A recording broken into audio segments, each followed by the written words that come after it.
The Pope is taking unprecedented action over child sex abuse in the Catholic Church, summoning senior bishops to Rome for a 4-day summit.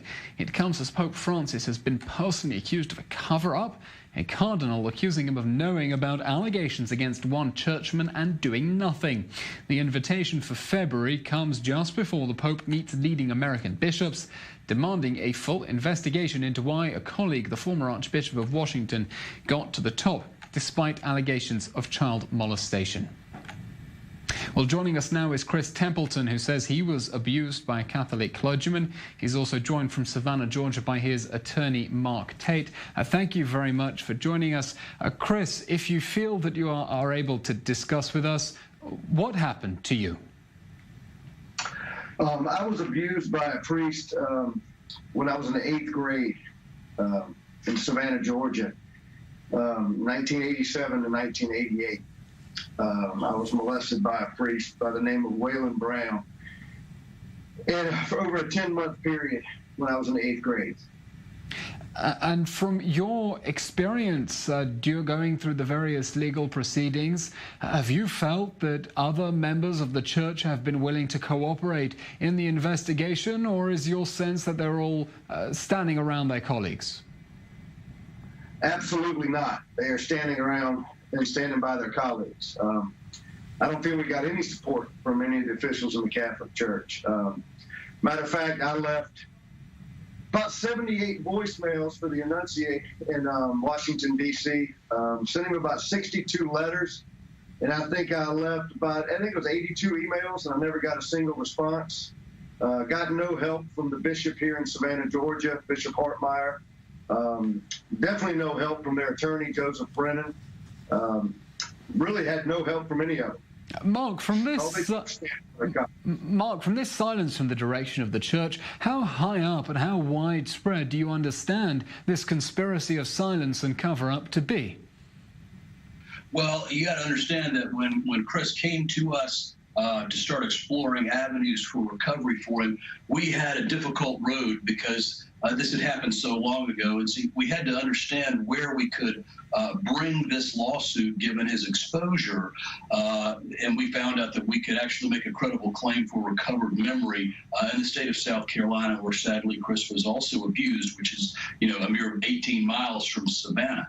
We also were able to uncover massive amounts of documents because the Catholic Church is absolutely rigorous and very particular about maintaining documents and records. And we were able to find that there were letters going from the clergy here in Savannah from 1970s going to a fellow whose name is Ratzinger, and he became the Pope. At the time, he was the bishop of the Congregation of the Doctrine of the Faith, which until 1967 was called the Holy Inquisition. And as we all know, he later became the Pope, and we have absolutely every reason to believe that the knowledge of the level of abuse here in the Diocese of Savannah went all the way to the Vatican, primarily because of some of the early correspondence, but also because after the police came and found then Bishop Lessard and said, we want Waylon Brown to answer questions about allegations of child abuse that we are investigating,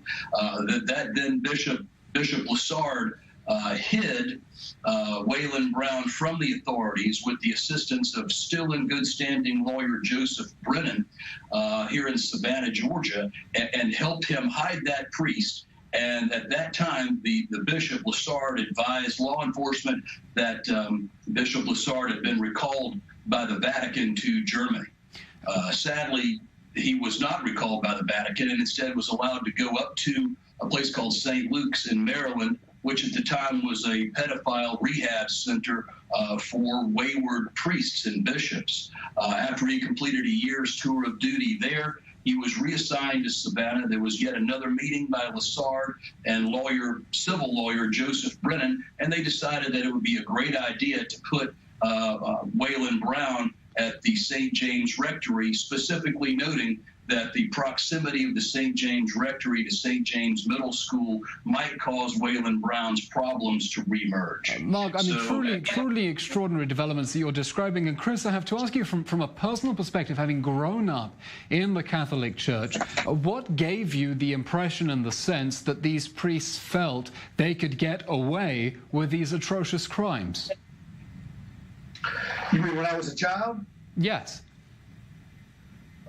When I was I mean, when I grew up in the Catholic Church, I mean, we had a fear of the priests. I mean, we felt like they were our lifeline to God. And, you know, I look back and I had no choice but to do what Father Brown said. You know, everybody didn't. You know, if you go to any confirmation or you go to any sacrament that the child is receiving and you watch them walking down the aisle with their hands folded, staring up at that bishop with the big staff and the hat standing at the front of the church. I mean, the fear is just there. You know, I was under the impression that if I would have said anything, that my family would be excommunicated from the church and that my family would go to hell. I was under the impression back then that, you know, if we weren't Catholic, we were going to hell. What was your experience then that the priest you accuse of abusing you was a deeply manipulative man? Would you say that? He actually has admitted the fact of abuse. It's not just accusations. But will you repeat your question, please? Would you say that, you know, you were afraid as a child because of the institutional power of the church, or that this man was manipulative, consciously manipulative?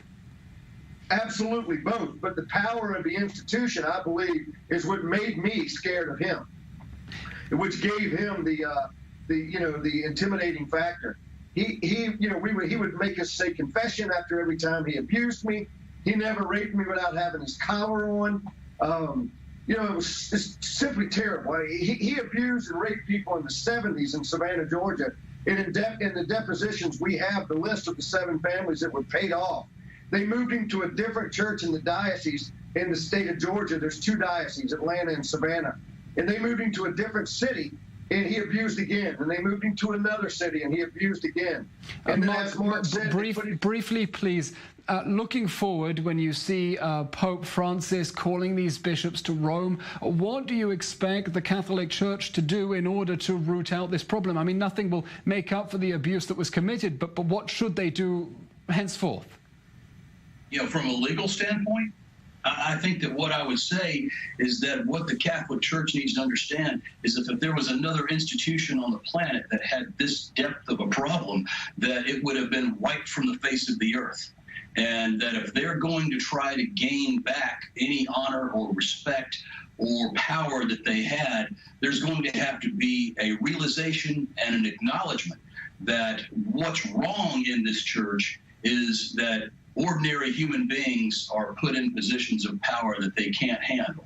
And I think that there's still possibly a chance for this Catholic Church, under aggressive, proper leadership, acknowledgement, and atonement, to gain back some level of respect. A chance of atonement. Mark and Chris, thank you very much for joining us. Chris, sharing your story. That brings us to the end of this episode of Perspectives. Thanks for watching.